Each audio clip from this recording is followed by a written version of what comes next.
से अलग कर देने की सिफारिश की। साइमन कमीशन, यानी इसका गठन 1927 में किया गया। 1928 में ये भारत आया। इस साइमन कमीशन का जबरदस्त विरोध हुआ पूरे भारत में। साइमन कमीशन जहां जहां भी गया, Simon commission go back, Simon commission go back के नारा लगाए गए। जबरदस्त विरोध हुआ पूरे भारत में।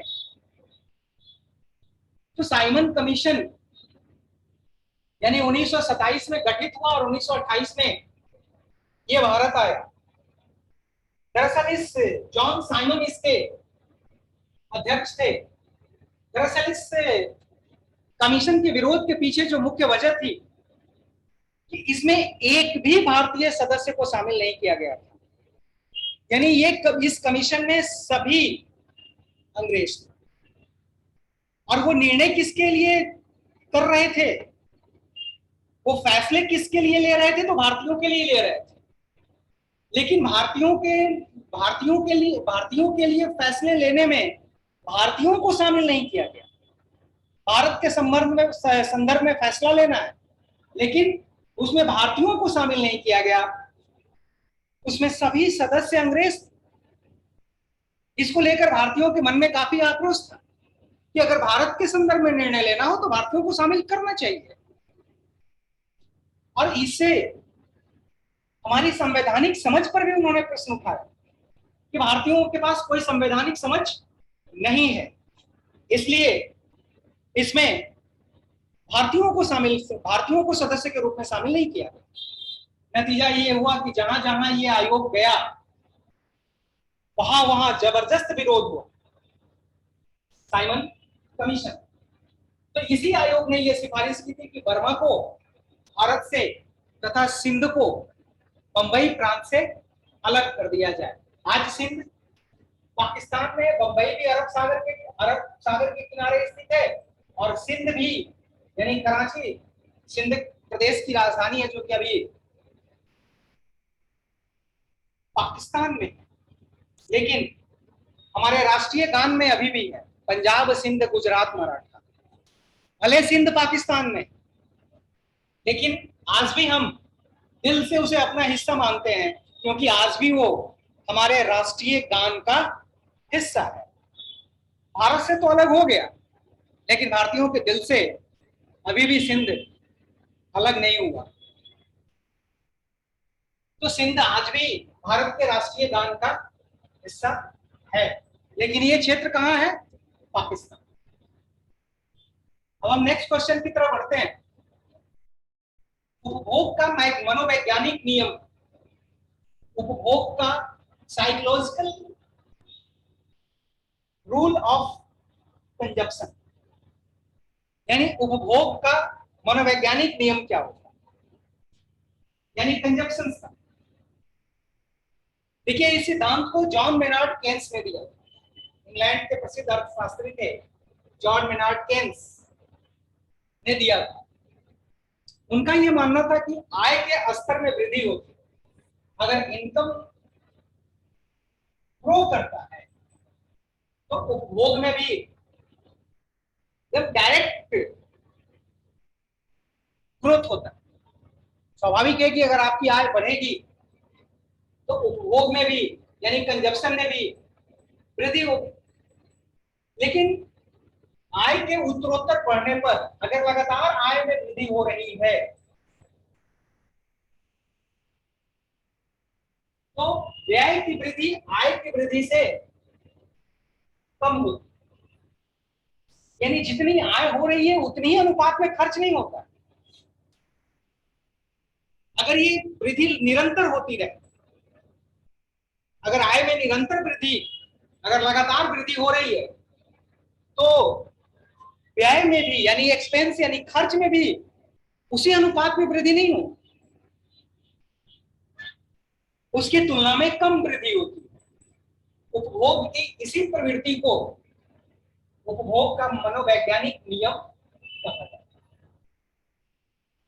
उपभोग की इसी प्रवृत्ति को उपभोग का मनोवैज्ञानिक नियम कहा जाता है।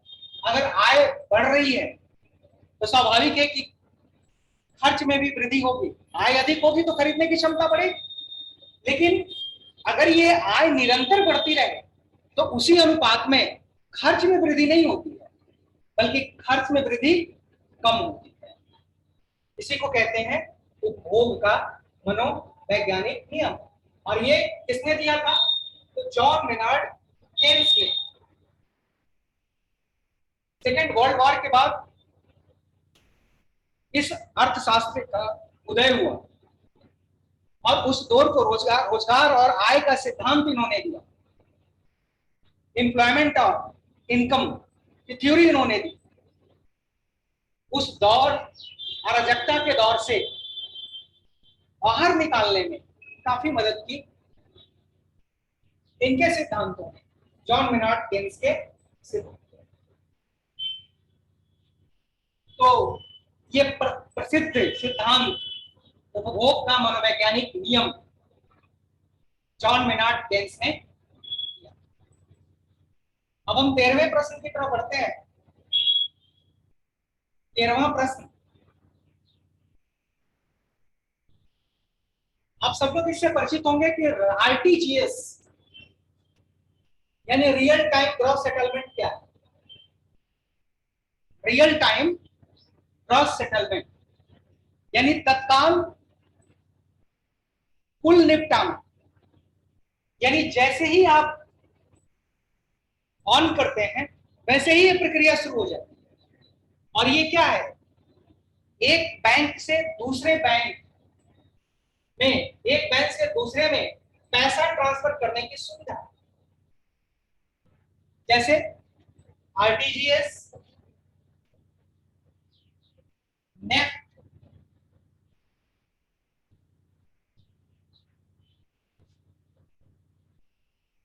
National electronic fund transfer, real time gross settlement, ये नेशनल इलेक्ट्रॉनिक फंड ट्रांसफर, ये क्या है? ये अकाउंट ट्रांसफर की फैसिलिटीज। तो आरटीजीएस ये अकाउंट ट्रांसफर की फैसिलिटीज देता है और इसकी शुरुआत 26 मार्च 2004 से हुई। पहले इसके लिए समय तय किया गया था कि सुबह 6 बजे से लेकर शाम 6 बजे तक आप आरटीजीएस के माध्यम से पैसे ट्रांसफर कर सकते हैं एक अकाउंट से दूसरे अकाउंट। लेकिन अब ये सुविधा 24 घंटे उपलब्ध। लेकिन एक शर्त ये है कि आरटीजीएस के जरिए अकाउंट ट्रांसफर करने के लिए मिनिमम 2 लाख होना चाहिए। 2 लाख और इससे ऊपर अपर लिमिट तो नहीं है, लेकिन लोअर लिमिट है कि 2 लाख से कम की धनराशि आरटीजीएस के जरिए नहीं भेजी जाएगी, बल्कि तब अगर 2 लाख से कम, 2 लाख से कम अगर कैश हो तो इसके लिए नेफ्ट का यूज किया जाता है। इसके लिए नेफ्ट का यूज किया जाता है। और जब 2 लाख या उससे ऊपर की धनराशि हो तो उसके लिए नेफ्ट का, ये आरटीजीएस का उपयोग किया जाता है। तो आरटीजीएस क्या है? एक बैंक से दूसरे बैंक में फंड ट्रांसफर करने की एक फैसिलिटीज है, एक सुविधा। अब नेक्स्ट क्वेश्चन की तरफ बढ़ते हैं, यानी 14वां प्रश्न। SIDBI small industries development bank of India की स्थापना कब की गई? दरअसल इसकी स्थापना 2 अप्रैल 1990 को की गई और ये Indian bank of industrial development का एक एसोसिएट ऑर्गेनाइजेशन है। यानी आईडीबीआई की स्थापना आईडीबीआई का ही एसोसिएट है। और यानी सिडबी स्मॉल इंडस्ट्रीज को प्रमोट करता है, जिसकी स्थापना 2 अप्रैल 1990 को की गई, जबकि आईडीबीआई की स्थापना 1971 में की गई थी। और आईडीबीआई की सहयोगी संस्था के रूप में सिडबी की स्थापना की गई। इसका हेडक्वार्टर्स लखनऊ, इसका हेडक्वार्टर लखनऊ में स्थित। इसका क्या उद्देश्य है? आखिरकार small industry development bank of India की स्थापना क्यों किया गया? छोटे उद्योग को प्रमोट करने के लिए, यानी छोटे उद्योगों को प्रोत्साहित करने के लिए, छोटे उद्योगों के लिए वित्त की व्यवस्था करने के लिए और समान गतिविधियों वाले संस्थाओं में कोऑर्डिनेशन एस्टैब्लिश करने के लिए।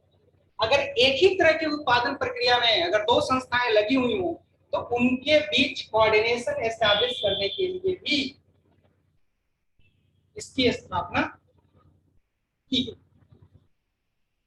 सिडबी यानी स्मॉल इंडस्ट्रीज, और ये आईडीबीआई का एक एसोसिएट ऑर्गेनाइजेशन, उसी से जुड़ा हुआ ऑर्गेनाइजेशन। अब हम नेक्स्ट क्वेश्चन की तरफ बढ़ते हैं, यानी 15वां प्रश्न।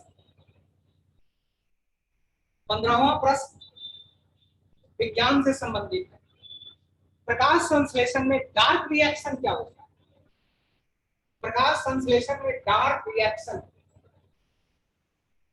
देखिए प्रकाश संश्लेषण यानी फोटोसिंथेसिस, 6CO2 यानी कार्बन डाइऑक्साइड, 2H2O यानी वाटर, फिर यहां पर क्लोरोफिल,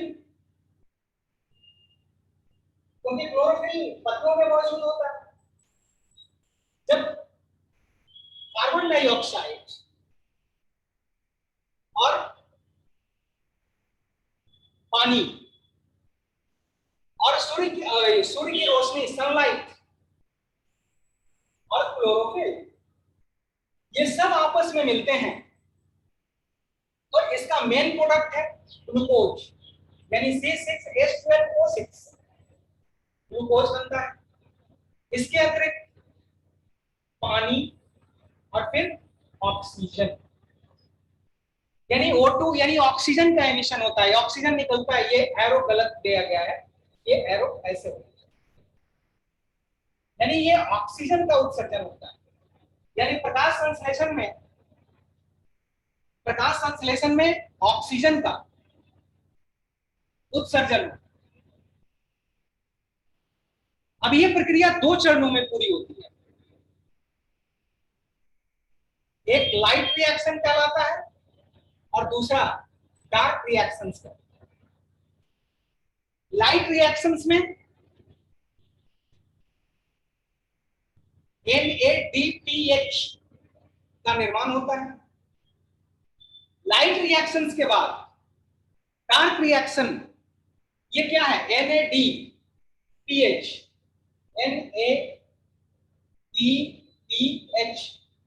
ये एनर्जी है, ऊर्जा है, ऊर्जा का एक फॉर्म। यानी लाइट रिएक्शन से जो ऊर्जा प्राप्त होती है, अब डार्क रिएक्शन में लाइट प्रक्रिया से जो ऊर्जा का उत्पादन हुआ था कार्बन डाइऑक्साइड से, ये उस ऊर्जा का उपयोग करके कार्बन डाइऑक्साइड से यानी CO2 से कार्बोहाइड्रेट का संश्लेषण होता है। यानी कार्बोहाइड्रेट C6H12 और O6, कार्बोहाइड्रेट का कॉम्बिनेशन यही है, कार्बन, हाइड्रोजन और ऑक्सीजन। और जब कार्बन, हाइड्रोजन और ऑक्सीजन के साथ नाइट्रोजन मिल जाता है तब वो प्रोटीन बन जाता है। जबकि वसा यानी फैट और कार्बोहाइड्रेट, ये दोनों का फॉर्मूला, यानी इसमें Ca कार्बन, हाइड्रोजन और ऑक्सीजन होते हैं, विभिन्न अनुपातों में ये शामिल होते हैं। तो जब लाइट रिएक्शन से जो ऊर्जा प्राप्त होती है, कौन सी ऊर्जा?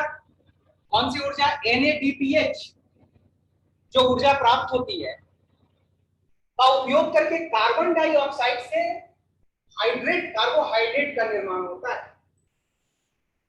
तो ये जो प्रक्रिया है, यानी कार्बन डाइऑक्साइड से कार्बोहाइड्रेट बनने की जो प्रक्रिया है, उसी श्रृंखला को केल्विन सर्किल भी कहा जाता है। तो डार्क प्रक्रिया क्या है? डार्क प्रक्रिया यानी कार्बन डाइऑक्साइड से कार्बोहाइड्रेट में बदलने की प्रक्रिया है। और इसी प्रक्रिया को यानी इसी डार्क प्रक्रिया को ही हम कैल्विन साइकिल यानी कैल्विन चक्र भी कहा जाता है। ये समझ गए होंगे, ये carbon dioxide, water, sunlight, chlorophyll, इसके बाद ये बनता है कार्बोहाइड्रेट, वाटर और ऑक्सीजन। इसका मेन प्रोडक्ट है कार्बोहाइड्रेट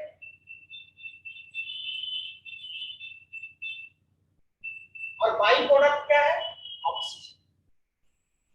ये प्रश्न आता है कि फोटोसिंथेसिस का बाई प्रोडक्ट क्या है, तो फोटोसिंथेसिस का बाई प्रोडक्ट ऑक्सीजन है, जबकि फोटोसिंथेसिस का मेन प्रोडक्ट क्या है, तो कार्बोहाइड्रेट। और ये कार्बोहाइड्रेट किससे बनता है? अब इसमें प्रश्न ये किए कि आखिरकार ऑक्सीजन किसके टूटने से बनता है, क्योंकि ये कार्बन डाइऑक्साइड में भी ऑक्सीजन है और वाटर में भी ऑक्सीजन है। तो ये जो ऑक्सीजन रिलीज होता है वो बेसिकली वाटर के टूटने से ये ऑक्सीजन रिलीज होता है। कार्बन डाइऑक्साइड के टूटने से ये ऑक्सीजन रिलीज नहीं होता है, बल्कि वाटर के टूटने से ये ऑक्सीजन रिलीज होता है। अब हम 16वें प्रश्न की तरफ बढ़ते हैं। 16वां प्रश्न,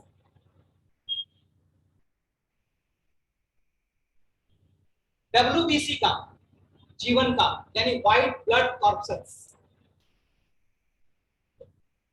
ब्लड में 3 चीजें होती हैं, पहला तो आरबीसी, दूसरा डब्ल्यूबीसी और तीसरा प्लेटलेट्स।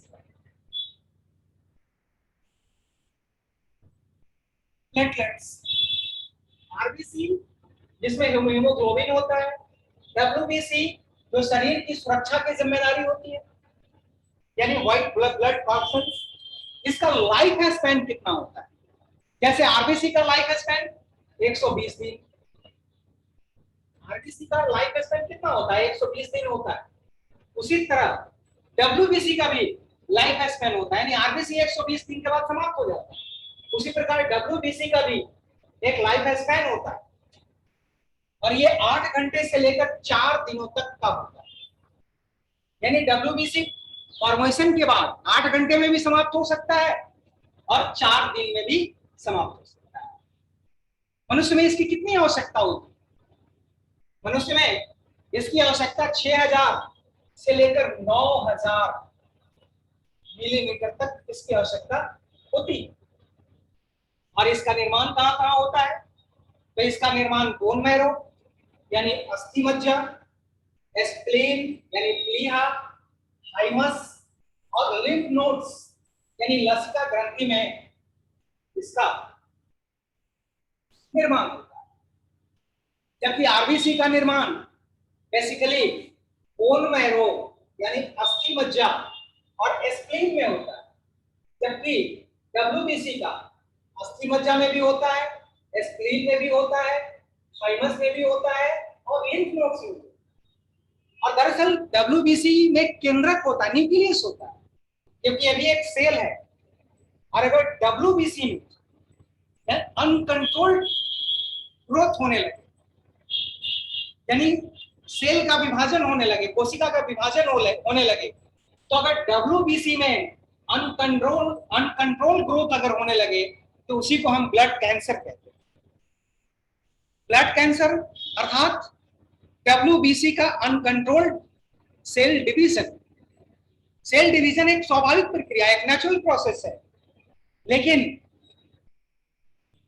नियंत्रित होना चाहिए, क्योंकि सेल डिवीजन से ही बॉडी का ग्रोथ होता है, ऑर्गन्स डेवलप होते हैं।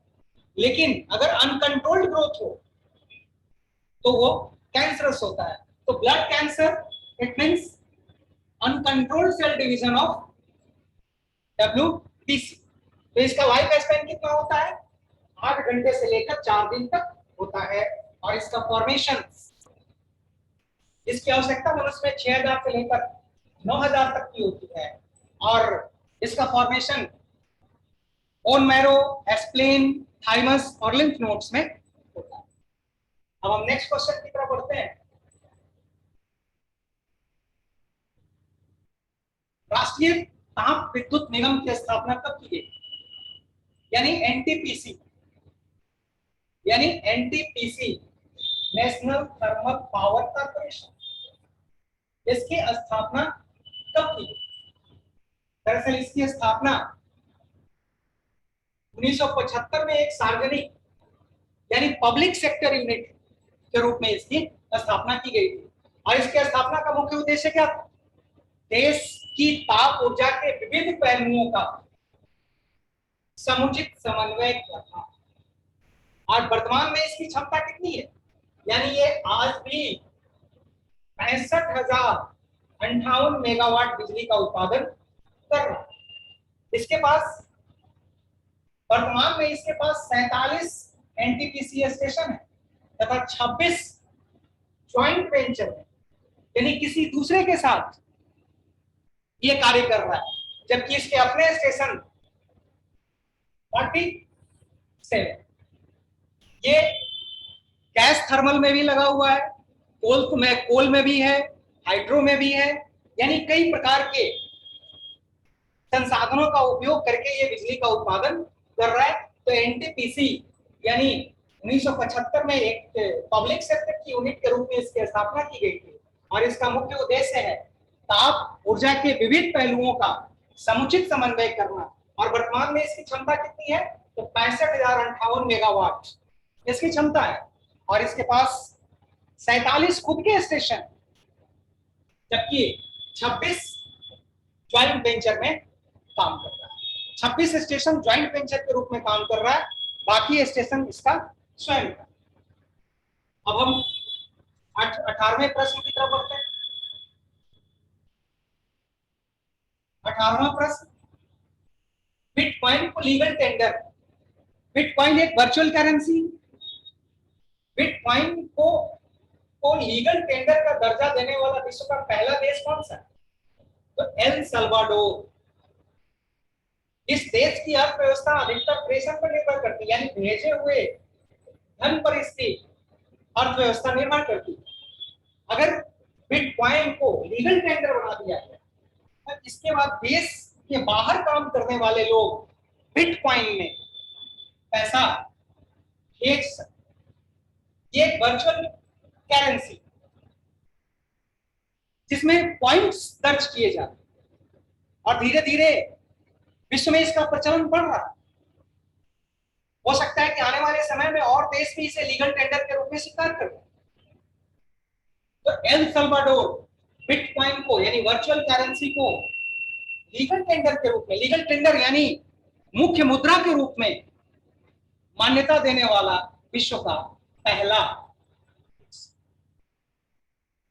अब 19वां प्रश्न, 19वां प्रश्न, deep ocean mission, deep ocean mission क्या है? दरअसल इसकी शुरुआत भारत द्वारा की गई।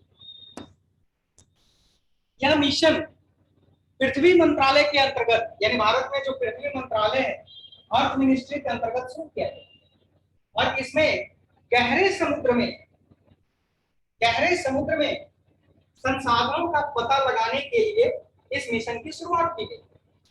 महासागर के संसाधनों को सतत उपयोग के लिए प्रौद्योगिकी विकसित